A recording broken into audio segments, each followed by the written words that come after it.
question for you. Does anyone watch Two-Set Violin on YouTube? Miss Shaver does.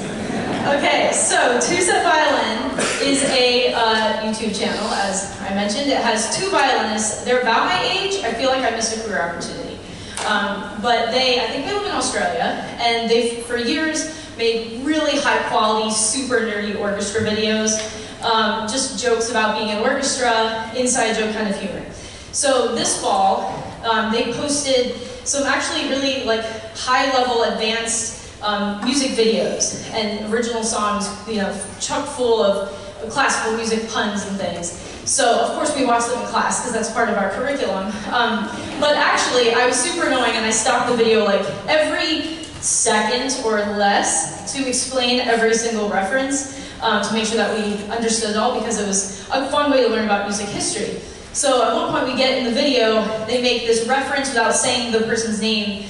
They show a violinist playing crazy, long hair, virtuosic looking, with like little devil horns. And I was like, who's that? Do you guys know that reference? And not all of them knew that it was Paganini, and I felt like I had failed as an orchestra teacher. So we went all the way to the point where we're now playing a song by him, just so that they really don't forget him. So Paganini is, he lived in the 1700s-ish, and he was kind of the first virtuosic performer. Like we think of it with rock and roll today. He started it. He was very showy when he performed, to the point where he would sabotage his own strings so that during his performance, like one or two strings of his violin would just break.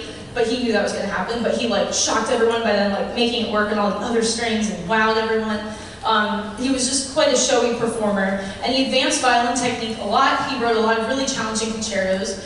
Something we think we know about him today is that he likely had some sort of genetic condition where he was hyper-flexible, and that's why he could really reach intervals and play things on the violin that most people could not do. And yet now we all try and play his concertos and push ourselves to do that anyways. So one of his most famous pieces is Caprice 24. It's a theme and a variation. The real piece, the variations get very complicated. The version we have today, we're going to start with the original theme. They're going to play it in unison, and then we're going to move through different variations. So there are going to be moments where we completely stop, and we're not done yet. So I will make it obvious when we are finished. I will turn around and do all the things. So if you don't mind, just being careful not to clap in the middle, because it throws off our mojo. So we have our Paganini piece for you, arranged by Alshin, I think, and Caprice 24. So enjoy.